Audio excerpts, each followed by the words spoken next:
Hello friends, आपका बहुत बहुत स्वागत करती हूँ आपके अपने channel legal help in Hindi में। फ्रेंड्स, जैसा कि आप सभी जानते हैं, मैं आपके लिए सुप्रीम कोर्ट और हाई कोर्ट के लेटेस्ट जजमेंट लेकर आती हूँ। आज जो मैं आपके लिए जजमेंट लेकर आई हूँ वो बॉम्बे हाई कोर्ट का है, जिसमें बॉम्बे हाई कोर्ट ने ये आदेश दिया है कि अगर कोई हिंदू विधवा महिला बिना वसीयत के मर जाती है तो उसकी प्रॉपर्टी किसको मिलेगी। फ्रेंड्स, अगर आप इस जजमेंट की पीडीएफ कॉपी चाहते हैं तो लिंक आपको डिस्क्रिप्शन बॉक्स में मिल जाएगा, वहां से आप इसको डाउनलोड कर सकते हैं। तो चलिए फ्रेंड्स, आगे बढ़ते हैं आज की इस वीडियो में और बात करते हैं इस जजमेंट के बारे में। बॉम्बे हाई कोर्ट ने पिछले दिनों उस व्यक्ति को राहत देने से इनकार कर दिया जिसने कहा था कि उसके माता पिता की मौत के बाद उसकी पैतृक संपत्ति पर उसका अकेले का अधिकार है। कोर्ट ने इस व्यक्ति की बहन के पक्ष में फैसला सुनाया, जिसमें ये कहा कि उसकी बहन का भी उस प्रॉपर्टी में बराबर का हिस्सा है, क्योंकि हिंदू उत्तराधिकार अधिनियम 1956 के सेक्शन 14 में ये प्रोविज़न है कि वादी और प्रतिवादी की मां का संपत्ति पर पूरा अधिकार था। ये कहता है कि वादी और प्रतिवादी यानी कि भाई और बहन जो वादी और प्रतिवादी हैं, उनकी मां की संपत्ति पर उन दोनों का पूरा अधिकार था, जो कि मां के जिंदा रहने पर सीमित अधिकार माना जाता था। हिंदू उत्तराधिकार अधिनियम के अनुसार किसी महिला की मौत हो जाने के बाद उसकी पैतृक संपत्ति में उसके पति, बेटे और बेटी का अधिकार होता है। इस केस में याचिकाकर्ता जगन्नाथ उदरे की एक बड़ी बहन यमुनाबाई है। उनकी बहन ने केस दायर करके मांग की थी कि पैतृक संपत्ति में उनका भी हिस्सा है। इस केस को निचली अदालत ने खारिज कर दिया था, पर पुणे में जिला जज की कोर्ट ने उस फैसले को पलट दिया। जस्टिस संदीप के शिंदे ने उदरे की अपील पर सुनवाई करते हुए माना कि अपीलेंट जिला कोर्ट का आदेश सही था और उसने निचली अदालत के फैसले को पलटकर गलत नहीं किया है।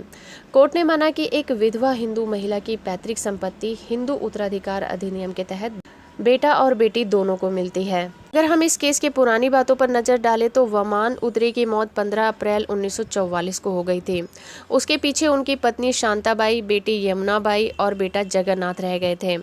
वमान की मौत के बाद संपत्ति पर अधिकार के रिकॉर्ड के मामले में जगन्नाथ का अकेले का नाम था, पर उस समय वो नाबालिग था, इसलिए उसकी मां का नाम वास्तविक गार्जियन के तौर पर लिख दिया गया। शांताबाई करीब 65 साल की उम्र में मानसिक तौर पर बीमार हो गई और उसने 1972 में घर छोड़ दिया। उसकी बेटी की तरफ से केस दायर करने से पहले ही शांताबाई की मौत हो गई। ऐसे में वमान उदरे के उत्तराधिकारी के तौर पर वादी और प्रतिवादी ही रह गए, यानी कि उनके बेटा और बेटी ही रह गए। प्रतिवादी के वकील उत्कर्ष देसाई ने दलील दी कि वमान उदरे की मौत 1944 में हुई थी। उस समय के उत्तराधिकारी कानून के अनुसार घर के पुरुष सदस्य को ही पैतृक संपत्ति मिल सकती थी, इसलिए दाखिल खारिज के रिकॉर्ड में सिर्फ उनके मुवक्किल का नाम लिखकर सही किया गया है। कोर्ट ने संपत्ति में हिंदू महिला के अधिकार से संबंधित बने एक्ट 1937 और हिंदू उत्तराधिकार अधिनियम 1956 को देखने के बाद कहा कि हिंदू महिला संपत्ति में अधिकार एक्ट 1937 के सेक्शन 3 के सब सेक्शन 2 के अनुसार अगर कोई हिंदू जिस पर हिंदू कानून लागू होते हैं वो मर जाता है और उसकी मौत के समय उसका हिंदू परिवार की संयुक्त प्रॉपर्टी में हिस्सा था, तो उसकी मौत के बाद ये हिस्सा उसकी पत्नी का माना जाएगा। इस प्रॉपर्टी में उसकी पत्नी के हिस्से की कुछ सीमाएं भी होंगी। कोर्ट ने कहा कि एक हिंदू महिला की संपत्ति, चाहे वो एक्ट बनने के बाद मिली हो या उसके बाद मिली हो, वो संपत्ति पूरी तरह उसी की मानी जाएगी और वहीं उसकी मालकिन बन जाएगी, लेकिन वो उस संपत्ति की एक सीमित मालकिन नहीं है। कोर्ट ने निष्कर्ष देते हुए कहा कि अपीलेंट कोर्ट के मामले में तथ्यों व कानून को सही तरीके से लिखा गया है, इसलिए हिंदू उत्तराधिकारी एक्ट 1956 के सेक्शन 14 के प्रोविज़न में ये माना जाता है कि वादी और प्रतिवादी की मां का संपत्ति पर पूरा अधिकार था, जो कि पहले सीमित अधिकार माना जाता था।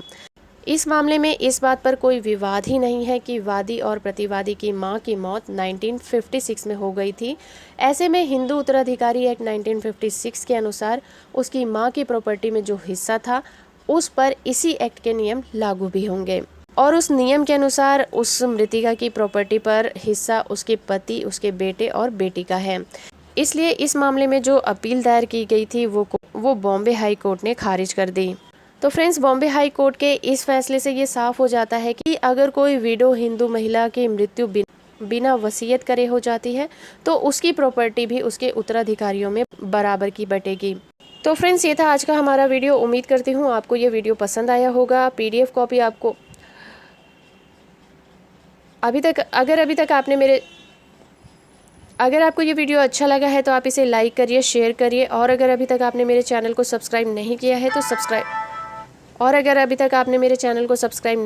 तो सब्सक्राइब भी कर लीजिए और साथ में दिए गए बेल आइकन को भी ज़रूर प्रेस करिए। तो फ्रेंड्स, आज के लिए इतना ही, मिलते हैं अपनी नेक्स्ट वीडियो में। तब तक के लिए थैंक यू वेरी मच।